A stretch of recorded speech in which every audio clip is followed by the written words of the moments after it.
जे तुम्ही सर्वे दाखवताय हे सर्वे ऑर्गॅनिक आहेत हे आम्ही कशावरून मानायचो? आता जे तुम्ही सर्वे दाखवताय हे सर्वे अतिशय योग्य पद्धतीने आणि निष्पक्ष पद्धतीने केलेले आहेत, याचं काय प्रमाण आहे बरं? तुमचं मी देवेंद्रजी आणि भाजपावरचं प्रेम समजू शकते. आपण वारंवार माझ्यावर जे आरोप करतात ते अतिशय चुकीचे आहे. आपण या 1.5 तासांमध्ये ही चर्चा जर ऐकली असती तर फडणवीस यांच्या नेतृत्वाच्या मर्यादा, त्याच्यावरचे आक्षेप याबद्दल मी मोकळेपणाने बोलते. मी कोणत्याही पक्षाची कार्यकर्ती नाही. पुन्हा आपण कृपया माझा असा अपमान करू नका. दुसरा मुद्दा, तुम्हाला जो प्रश्न विचारला गेला की उद्धव ठाकरे या नगर परिषदांच्या निवडणुका किती ठिकाणी प्रचाराला गेले, आपण याही प्रश्नाचं उत्तर न देता आपल्या नेत्यांवर आक्षेप घेऊन पत्रकारांवर आणि माध्यमांच्या सर्वेक्षणांवर जे काय आक्षेप घेतात ते लोकशाही व्यवस्थेला धरून नाही.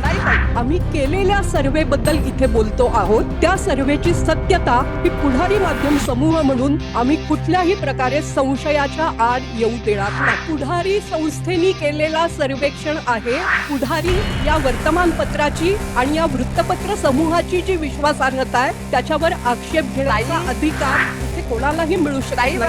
मला माफ करा, मला माफ, पण सर्वेच्या सत्यतेबद्दल आक्षेप घेण्याचा अधिकार पुढारी वृत्त समूह हे कोणालाही देऊ शकत नाही. मला असं वाटतं की या विषयावर इथे चर्चा होऊ शकत नाही. आता मी बोलू का ताई? ताई, तुम्ही जर म्हणाल की नाही, आम्ही आमच्या सर्वेवर आक्षेप घेण्याचा अधिकार कोणालाही देत नाही, असं जर आपण म्हणाल तर मग मला सांगा की तुम्ही जो एकांगी नेलेला सर्वे आहे त्या सर्वेवर आम्ही बोलावं हा आग्रह तरी तुम्ही का धरता बरं? मग तुम्ही तुमचे म्हणजे सगळे देवेंद्रजींना आरती करणारे जे लोक असतील तेवढेच लोक बोलवायचे आणि तेवढ्याच लोकांनी मांडायचं. मग आम्ही का बरं मांडायचं ताई? जर आमचं म्हणणंच ऐकून घ्यायचं नाही, आमची बाजूच समजून घ्यायची नाही. जेव्हा आम्ही राज्यभर फिरतो आणि राज्यभर फिरताना जे दिसतंय की सगळा कायदा सुव्यवस्थेचा बोजवारा उडालेला आहे, कोणताच प्रश्न धड मार्गी लागलेला नाहीये. दर वेळेला देवेंद्रजी फक्त हसून गोल मटोल उत्तरं देतात आणि तरीही देवेंद्रजी 25% म्हणजे अमित शहांच्या मर्जीतले शिंदे मात्र 18% आणि देवेंद्रजी 25% हे कुठून आलं चित्र?